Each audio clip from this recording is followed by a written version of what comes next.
Diz assim a palavra do Senhor: Resta, irmãos meus, que vos regozijeis no Senhor. Não aborreço de escrever-vos as mesmas coisas e a segurança para vós. Guardai-vos dos cães, guardai-vos dos maus obreiros, guardai-vos da circuncisão. Porque a circuncisão somos nós que servimos a Deus em espírito e nos gloriamos em Jesus Cristo e não confiamos na carne. Ainda que também podia confiar na carne. Se algum outro cuida que pode confiar na carne, ainda mais eu. Circuncidado ao 8º dia da linhagem de Israel, da tribo de Benjamim, hebreu de hebreus. Segundo a lei fui fariseu. Segundo o zelo, perseguidor da igreja. Segundo a justiça que há na lei, irrepreensível. Mas o que para mim era ganho, reputei-o perda por Cristo. E na verdade, tenho também por perda todas as coisas, pela excelência do conhecimento de Cristo Jesus, meu Senhor, pelo qual sofri a perda todas estas coisas e as considero como esterco para que possa ganhar a Cristo. E seja achado nele, não tenha da minha justiça que vem da lei, mas a que vem pela fé em Cristo, a saber, a justiça que vem de Deus pela fé. Para conhecê-lo e à virtude da sua ressurreição e à comunicação das suas aflições, sendo feito conforme à sua morte, para ver se, de alguma maneira, posso chegar à ressurreição dos mortos. Não que já a tenha alcançado ou que seja perfeito, mas prossigo para alcançar aquilo para o que fui também preso por Cristo Jesus. Muito boa noite, irmãos. Gostaria de continuar a fazer algumas considerações acerca desta passagem. E sabem, a Bíblia fala-nos de alguma matemática alternativa. Matemática criativa. Nós vemos nas Escrituras que em determinadas circunstâncias 1 mais 1 mais 1 não é 3, é 1. Na Trindade. Temos também certas situações, e temos aqui alguém que vai passar por isso em breve, em que 1 mais 1 não é 2, é 1. Até o ideal é que seja, como diz as Escrituras, claro que falo de casamento, não é? O ideal é que seja um cordão de 3 dobras, para não se quebrar tão facilmente, não é? Quando o casamento é entre duas pessoas que temem ao Senhor e em que Deus é o centro do seu casamento, de facto é um cordão que não se quebra tão facilmente. Temos então aqui alguma matemática que o mundo não conhece, que o mundo não quer saber. Mas a Bíblia também, além da matemática alternativa, da matemática criativa, fala-nos também de alguma contabilidade alternativa, que é esta que Paulo diz no versículo 7. Aquilo que era ganho, afinal é perda. E graças a Deus porque este homem teve esta experiência que fez mudar por completo a sua contabilidade. Aquilo que ele pensava que estava a milhar, os seus ganhos, eram na verdade perdas.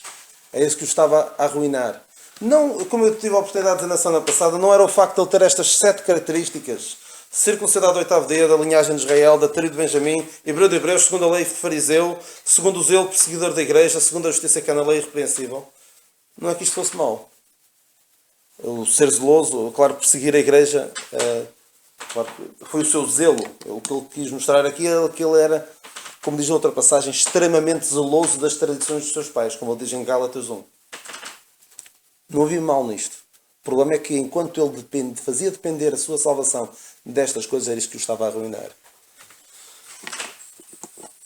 Foi aquela experiência na estrada para Damasco que o fez mudar por completo.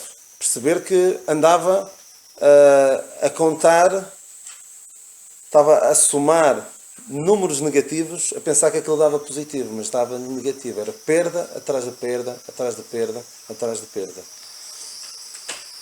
Ele tem de falar destas coisas porque foi como que um desafio àquelas pessoas que diziam: nós também nos gloriamos na carne, nós alcançamos alguma coisa do ponto de vista humano, do ponto de vista religioso. Ele diz: mesmo eu, com tudo o que eu alcancei, onde é que eu cheguei? Cheguei a perseguir a igreja de Deus. Vem onde é que chega um homem religioso? E como nós podemos ouvir na semana passada, Paulo era o primeiro da lista. Se ordenássemos todas as pessoas à face da terra por mérito, Paulo era o primeiro da lista. Por mérito religioso, era o primeiro. E ele diz: nem eu consegui. Nem eu consegui. Então, queres tentar? Força. Passa a expressão força. Não vais conseguir.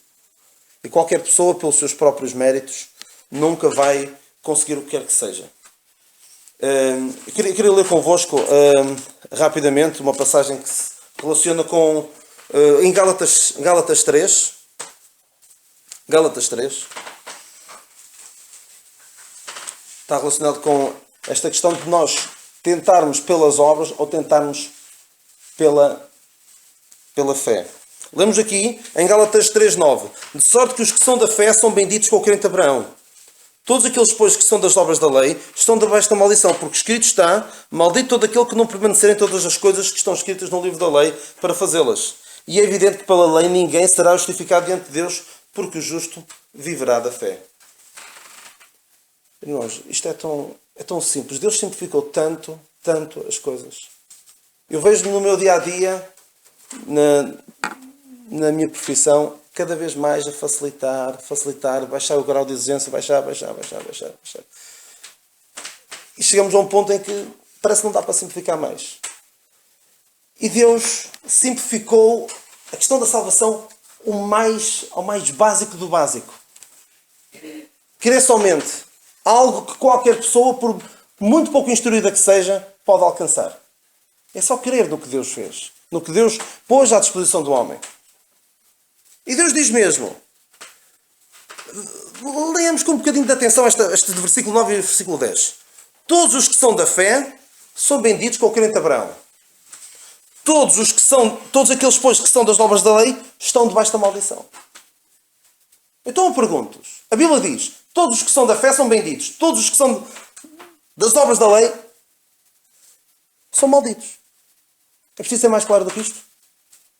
Isto faz-me lembrar aquela passagem que o Senhor diz: eis que tenho proposto o caminho da vida e o caminho da morte. Escolhe, pois, o da vida para que vivas. Isto é quase como eu fazer uma pergunta de escolha múltipla e diz: de verdadeiro ou falso? É verdadeiro ou é falso? Olha, a resposta é verdadeira. E mesmo assim, Deus simplifica tanto, e ainda assim as pessoas... Não, acho que vou por ali. Estás a dizer que é por aqui, mas... Infelizmente, o homem prefere as obras da lei, prefere ir pelo caminho que o realiza mais do ponto de vista pessoal.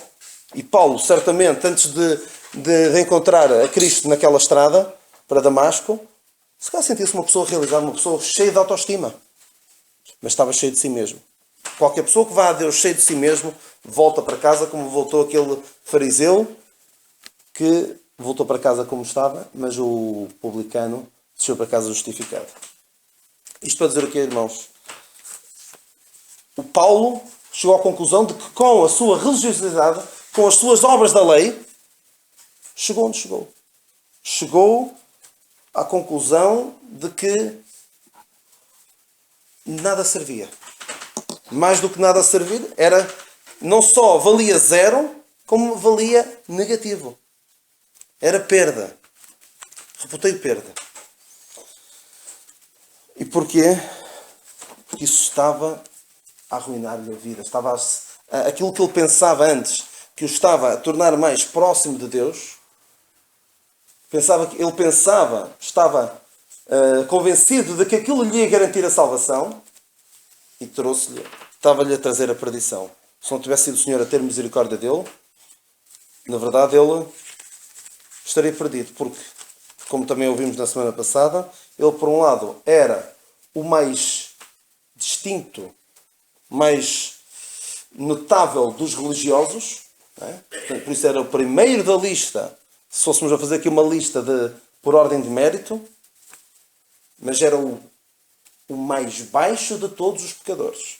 O principal, como nós tivemos a ocasião de ler, em 1 Timóteo 1,15, esta é uma palavra fiel e digna de toda a aceitação, que Cristo Jesus veio ao mundo para salvar os pecadores, dos quais eu sou o principal. Mas por isso alcancei misericórdia, para que em mim, que sou o principal, Jesus Cristo mostrasse toda a sua longanimidade, para exemplo dos que haviam de crer nele para a vida eterna. Paulo é um bom exemplo de que ninguém é suficientemente bom para ser salvo, e ninguém é suficientemente mau para não poder ser salvo. Ele diz aqui, para salvar os pecadores, dos quais eu sou o principal. O principal pode ser a palavra original é protos. Protos, de onde vem a palavra protótipo, o primeiro de uma série. Então podemos ver aqui que Paulo é o primeiro membro da Igreja Corpo de Cristo. Daí nós também podemos dizer que quando Paulo perseguia a Igreja, não perseguia a Igreja Corpo de Cristo. Porque alguns podem vir dizer, mas Paulo perseguia a Igreja, mas então a Igreja já estava... A Igreja messiânica. Não era a Igreja Corpo de Cristo, como nós sabemos. E então, ele é o primeiro. Mas não só o primeiro, como esta palavra também pode significar o cabecilha, o que liderava a rebelião contra Deus. Mas também significa era o maior dos pecadores. O principal. E ai de nós se não nos considerarmos o maior dos pecadores. Há um crente, que agora não me recordo quem era, penso que seria o John Bunyan, que na sua própria autobiografia deu o título Graça Abundante para o Principal dos Pecadores. Não querendo desdizer Paulo, mas acho que qualquer um de nós deve sentir, eu sou o principal dos pecadores. Porque há daquele que pensa, eu não sou assim tão mau quanto isso. Porque o não ser assim tão mau quanto isso é o que leva muita gente a pensar, olha, à minha volta, eu sou um bom cidadão, cumpro as minhas obrigações, sou razoável marido, razoável pai, razoável, sou remediado, acho que nunca matei, nunca roubei, nunca... Portanto, se alguém vai para o céu, eu hei de ser um deles. Em princípio. O problema é que muita gente pensa assim. Olham à volta e... Até não estou assim tão mal quanto isso. Mas quem pensa assim está completamente perdido. Não foi esta atitude que teve aquele fariseu? Da parábola do fariseu, da história que o Senhor conta, do fariseu e do publicano? Eu faço isto, faço aquilo, jejuo, dou esmola. E não sou como aquele, nem sequer sou como aquele publicano. Não é? Qual deles é que foi justificado? Foi o publicano porque disse, tem misericórdia de mim, pecador. Oh Deus, tem misericórdia de mim, pecador. É isto que salva. É o reconhecimento de que somos indignos e que só o Senhor Jesus Cristo, ou que o Senhor Jesus Cristo fez, nos pode salvar. Porque é como ele diz aqui, como o apóstolo Paulo diz, não tendo, aqui no versículo, penso que é no versículo 9, e seja achado nele, não tinha a minha justiça que vem da lei, mas a que vem pela fé em Cristo, a saber, a justiça que vem de Deus pela fé. Este homem teve de chegar ao fim de si mesmo, teve de ser prostrado no chão, para perceber que aquele não era o caminho. Que aquilo que ele considerava ser ganho, era perda. E ai de nós se não tivermos esta mesma mentalidade, primeiro para a salvação, não é? Tem de haver este espírito para a salvação, e depois até na nossa conduta, porque diz o apóstolo Paulo, assim como receber, em Colossenses 2,6, diz, como pois recebeste o Senhor Jesus Cristo, assim também andai nele. Ou seja, deve ser esta mesma postura ao longo da nossa vida, termos a nossa maneira de pensar, a nossa maneira de agir, sintonizado com o pensamento do apóstolo Paulo. Queria dar alguns exemplos de pessoas que acharam que o seu ganho, que aquilo que era ganho, pensavam que uma determinada coisa era ganho e revelou-se ser perda.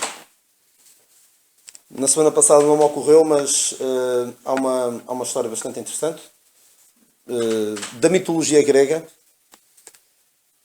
mas depois vamos ver alguns exemplos bem mais fundamentados na palavra de Deus, de pessoas que pensavam que uma determinada coisa era ganho e foi a sua ruína.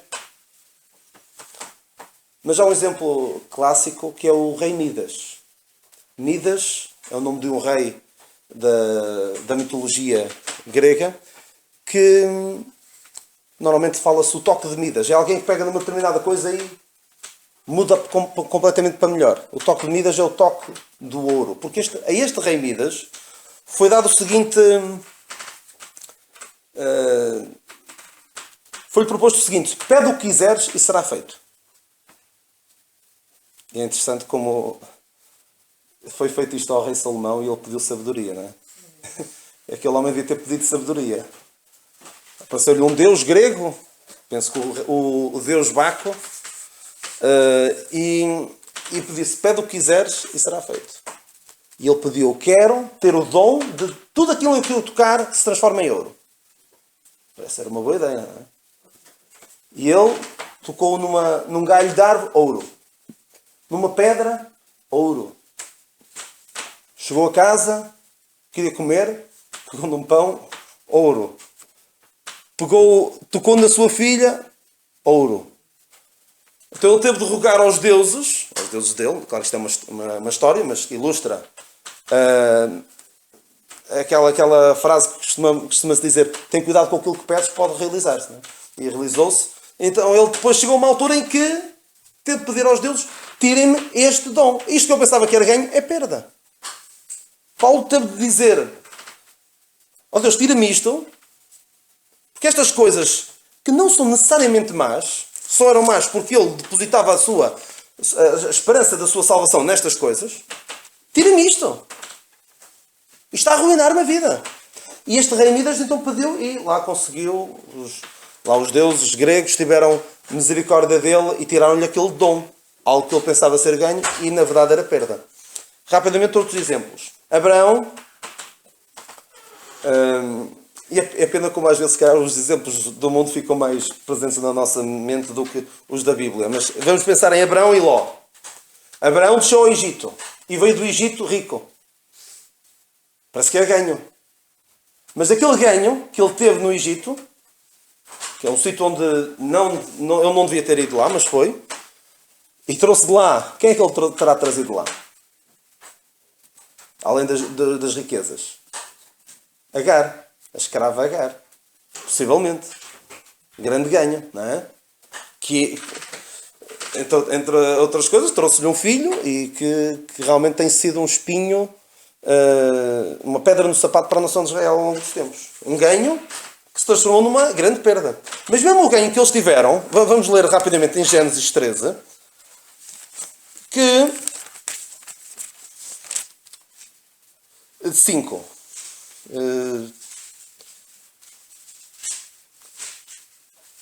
6. E não tinha capacidade a terra para poderem habitar juntos, Abraão e Ló, porque a sua fazenda era muita, de maneira que não podiam habitar juntos. Então depois eles separaram-se, vemos aqui no versículo 9, versículo 8. Ora, não haja contenda entre mim e ti, e entre os meus pastores e os teus pastores, porque irmãos somos. Não está toda a terra diante de ti? Eia, pois, aparta-te de mim. Se escolheres a direita, a esquerda, irei para a direita. E se a direita escolheres, eu irei para a tua esquerda. E levantou Ló os seus olhos e viu toda a campina do Jordão, por aí fora. Ló olhou, isto é ganho. Foi a perda dele. Aquilo que ele pensava ser ganho, foi a sua perda. Porquê? Porque aqui há... É engraçado que depois o Senhor diz: primeiro Ló levantou os seus olhos, não é? E mais à frente, no versículo 14, Deus diz a Abraão: levanta agora os teus olhos. Isto fala-nos do ver as coisas pela nossa carne ou ver as coisas segundo a palavra de Deus. Quem olhasse para Paulo, olha, aqui está um homem de Deus. Um homem mesmo à maneira. Deus deve se agradar tanto dele. Mas olhando da forma correta, depois da sua conversão, ele percebeu que realmente aquilo não valia nada. Era aquilo que o estava a arruinar.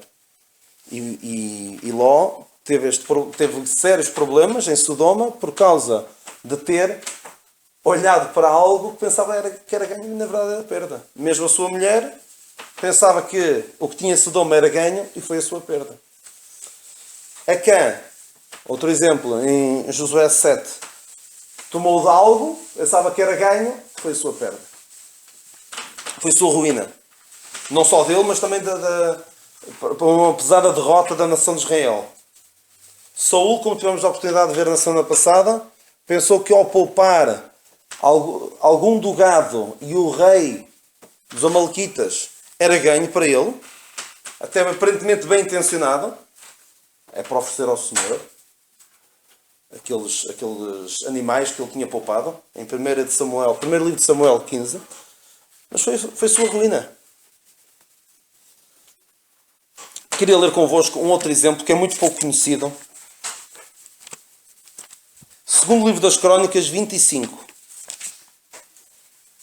Agora não tenho bem presente se o irmão Carlos Oliveira já chegou nas suas meditações diárias, chegou aqui a este capítulo, não tem bem presente, mas é um daqueles, em tempos eu gostava muito de pegar nestas histórias do Velho Testamento, dos reis, e ver aqui algo que se pudesse também aplicar a nós.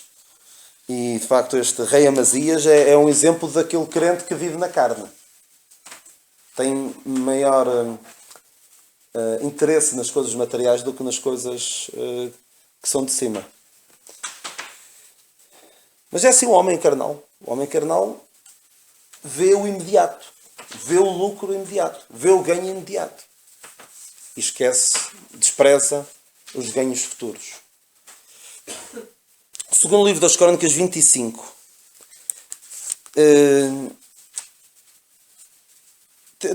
Vou contar rapidamente a história. Amazias foi um bom rei.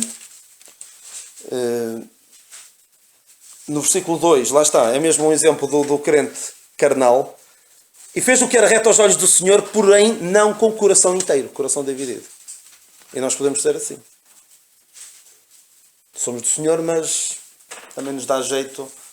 Um bocadinho de mundo também não faz mal nenhum, não é? Mas faz todo o mal. Um pouco de fermento faz levedar toda a massa, não é? Então, temos aqui, Amazias fez uma guerra contra os Edomeus, os filhos de Edom.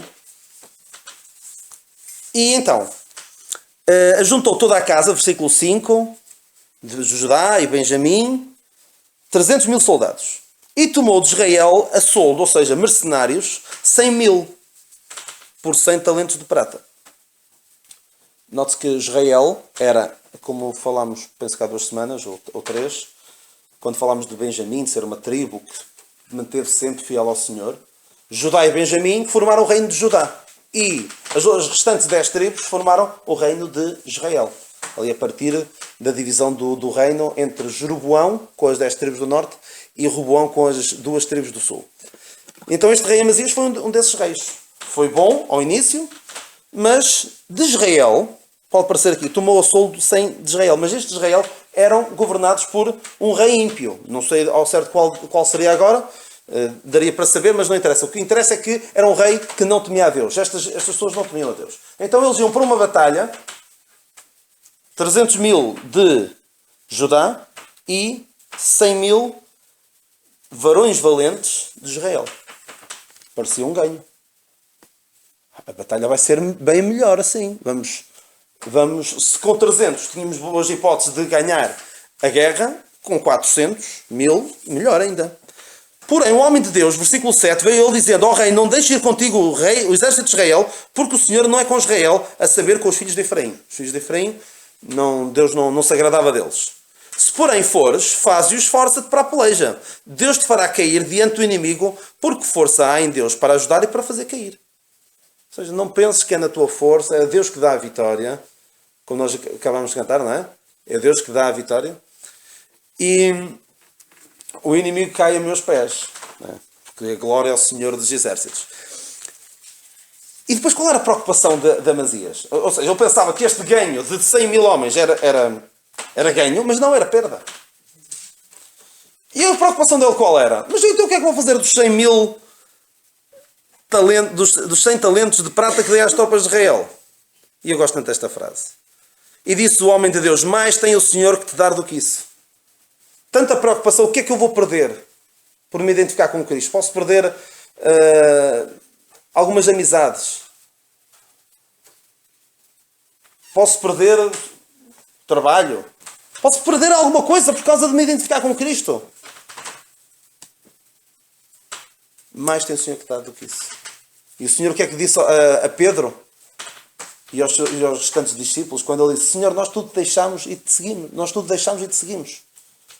Ele diz: na verdade não há ninguém que deixe pai, mães, terrenos e o que é que seja e não receba 100 vezes tanto agora e no fim a vida eterna.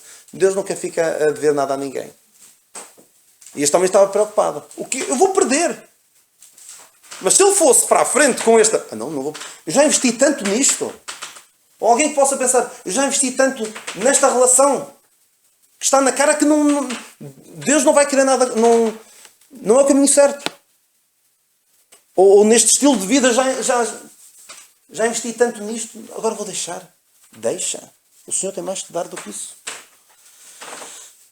Então, o que é certo é que ele despediu essas tropas, deu ouvidos à voz do Senhor, e então foi e ganhou a guerra, a batalha.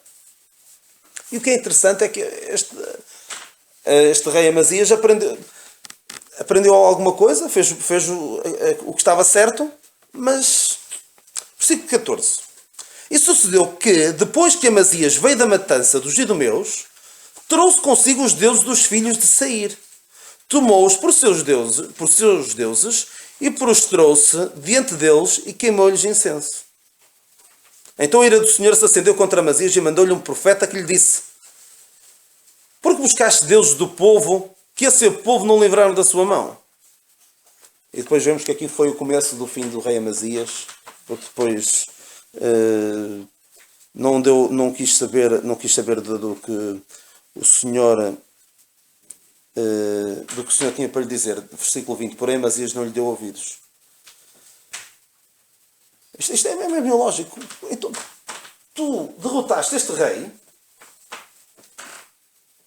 e eu é que estava por trás, eu é que te dei a força para tu ganhares, e tu vais buscar os deuses deles para lhes adorar. Isto não faz sentido nenhum. Mas este homem que pensava que ir buscar os deuses era um ganho, foi a sua ruína. Cuidado com os aparentes ganhos que são verdadeiras perdas. Há caminho que ao homem parece ser bom, mas os seus fins são os caminhos da morte. Acho extraordinário este exemplo, no mau sentido, como nós podemos ser, quando nós somos guiados por Deus, quando não damos ouvidos à palavra de Deus, que foi o que este homem não fez, foi o que este homem fez, não deu ouvidos à palavra de Deus, pode ser a nossa ruína. Porque pensamos de uma forma carnal, olhamos para o imediato. E é muito mais palpável deuses físicos do que o Deus verdadeiro. Infelizmente, há muitos que vão atrás disso. Mas outro exemplo, o mancebo rico. Aqueles muitos bens que ele tinha foram a sua perdição. Foi-se embora, em Mateus 19, foi-se embora, triste, porque tinha muitas propriedades, e o Senhor disse: vende tudo o que tens e segue-me. Infelizmente, ganhos aparentes ganhos que se tornaram perdas ruinosas. Há outros que pensam, e vamos ler em 1 Timóteo 6. 1 Timóteo 6.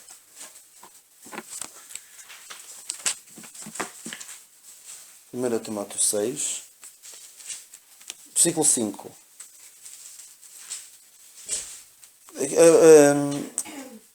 Pois, temos que começar no versículo 3. Se alguém ensina alguma outra doutrina e se não conforma com as santas palavras de Nosso Senhor Jesus Cristo e com a doutrina que é segundo a piedade, é soberbo e nada sabe, mas delira acerca de questões e contendas de palavras, das quais nascem invejas, porfias, blasfémias, ruins suspeitas, contendas de homens corruptos de entendimento e privados da verdade, cuidando que a piedade seja causa de ganho.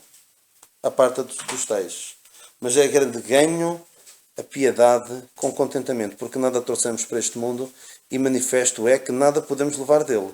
Tendo, porém, sustento e com que nos cobrirmos, estejamos com isso contentes. Mas os que querem ser ricos caem em tentação e em laço e em muitas concupiscências loucas e nocivas que submergem os homens na perdição e ruína. Porque o amor do dinheiro é raiz de toda a espécie de males, e nessa cobiça alguns se desviaram da fé e se desprezaram a si mesmos com muitas dores. Este homem despassou-se, este rei Amazias despassou-se a si mesmo com muitas dores, à conta da sua cobiça pelo dinheiro. Quando a palavra de Deus diz que a bênção do Senhor é que enriquece e não acrescenta dores. Mas há pessoas que, lá está, na sua carnalidade, querem aquilo físico. Deus diz para não estarmos, o Senhor Jesus Cristo diz em Mateus para não estarmos preocupados com essas coisas. Porque essas coisas, os demais buscam essas coisas, mas não deve ser essa a nossa principal preocupação. Aquilo que é físico, aquilo que é material. Porque essas coisas, nada podemos levar dele. Nada podemos levar deste mundo. Infelizmente, o crente carnal pode ser levado a buscar o seu ganho nestas coisas e vai ser a sua ruína. Eu não queria demorar muito mais tempo, queria só fazer aqui referência a um outro aspecto que acho bastante interessante. Já falei dele por alto. Cuidado então com o que pode parecer ganho e é perda. E queria ainda dizer uma outra coisa sobre isso. Aquele, na altura era jovem, o Jim Elliot, dizia, antes de ir como missionário para o Equador e ser morto pelos índios que ele queria evangelizar, ele dizia: não é louco nenhum aquele que abre mão daquilo que não pode reter para ganhar aquilo que não pode perder. E foi o que o apóstolo Paulo fez também. Eu não vou poder aguentar isto. Quando morrer, isto vai-se embora. Por isso é melhor investir em algo que tenha, num investimento que dure pela eternidade. E nós devemos fazê-lo. Mas o crente carnal investe. Atenção, não estou a dizer que não devemos levar a nossa vida com sabedoria, adquirir alguns bens, mas não deve ser essa a nossa principal ocupação, como se isso fosse o mais importante. Ai de nós se for. Não é louco nenhum aquele que abre mão daquilo que não pode reter, não pode manter, para ganhar aquilo que não pode perder. O que é que ele ganhou? Ganhou ser morto, assim do ponto de vista humano, ganhou ser morto logo que chegou, logo que pôs os pés na terra daqueles índios, foi logo morto. Mas olha, isto, aquelas palavras foram premonitórias. Se calhar alguns pensaram, ele foi louco, desperdiçou a sua vida por pessoas que não mereciam. Mas vemos que depois, que também já falámos sobre isso, quando falámos de alguns tomando ânimo com as minhas prisões, também aqui alguns tomando ânimo com este ato de abnegação, de fé destes jovens que foram todos mortos, até as mulheres de alguns deles foram lá evangelizar e houve fruto, houve maior proveito do Evangelho à conta daquilo. Portanto, isto é quando nós pensamos ao contrário. Esta tal contabilidade criativa, esta contabilidade alternativa que é a que está correta, porque nós estamos a investir em algo que tem dividendos eternos. Porque Deus nunca fica a ver nada a ninguém. Queria então só fazer aqui uma observação sobre algo que considero ser também bastante importante e que já falei, sobre Deus ter ordenado a circuncisão. E Deus ordenou a circuncisão e nós vimos que a circuncisão é algo de proveitoso. Deus nunca manda fazer algo que seja estúpido, que seja prejudicial para os crentes. Por exemplo, quando deu a lei, uma das coisas que Deus disse era que não deviam comer carne de porco. E fez bem, não é? Nós comemos, mas sabemos que não é a coisa mais saudável, não é? Mas não como isto porque eu não gosto. E mesmo o sangue não é saudável. E a circuncisão é algo que é proveitoso. Para quem a praticava, previne doenças, e ser o 8º dia era bom. Deus nunca manda fazer coisas que sejam prejudiciais para os seus filhos.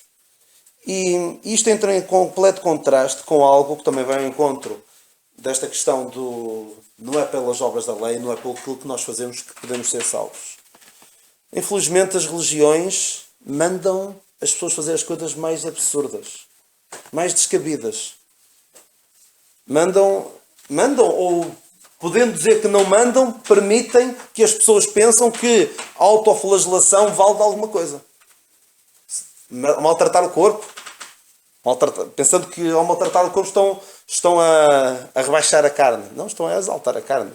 Depois são capazes até de mostrar as cicatrizes, porque maltratar o corpo, não, estão a gloriar-se daquilo. Mas eu lembrei-me recentemente, a propósito disto, lembrei-me recentemente de uma experiência que Martinho Lutero teve. Isso está documentado num filme que vi sobre Martinho Lutero. Ele, certa vez, foi a Roma, e em Roma, ainda há hoje, e eu não tenho a certeza se o que vou dizer é exato, porque infelizmente a Igreja Católica anda sempre muda, consoante as modas, consoante os gostos dos seus líderes e dos seus afiliados. Portanto, não tenho a certeza se é exatamente assim, mas o espírito é este. Há lá em Roma algo que eles chamam a Scala Santa, Escada Santa, que é os degraus de mármore daquela escadaria por onde o Senhor Jesus Cristo subiu, e que alguém o tratou de trazer aquilo para Roma, no tempo do Imperador Constantino. Então o que é que as pessoas faziam ali, nessa escada santa? Cá embaixo davam dinheiro,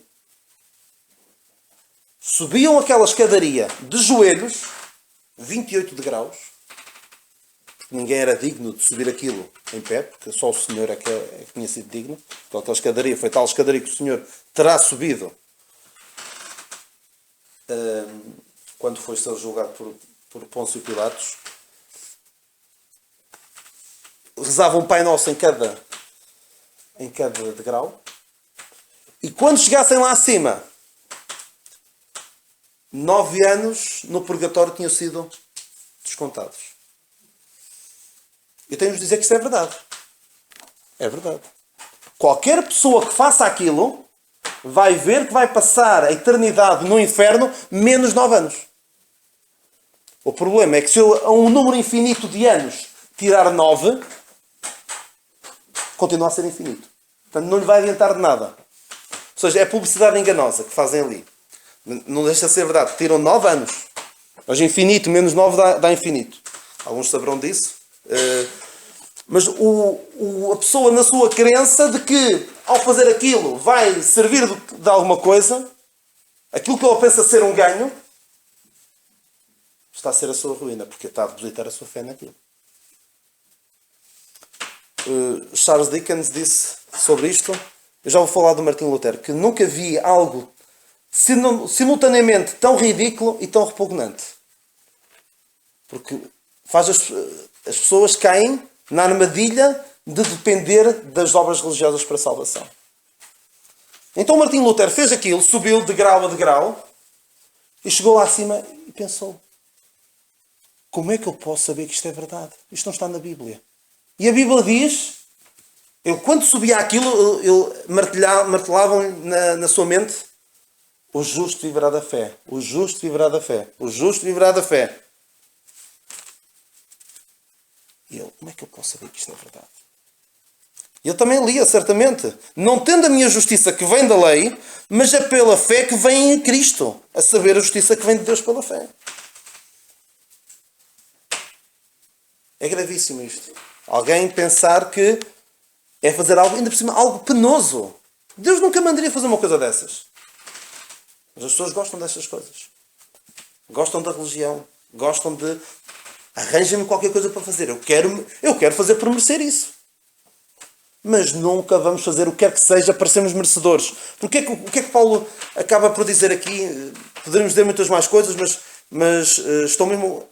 já estou como o apóstolo Paulo, que diz várias vezes: finalmente, resta, irmãos meus. Mas então, ele diz aqui, considera como esterco, que é uma palavra, não é nada suave, é uma palavra mesmo pesada. Algumas traduções optam por suavizar, dizer lixo. Não, mas isto é mesmo o que está aqui.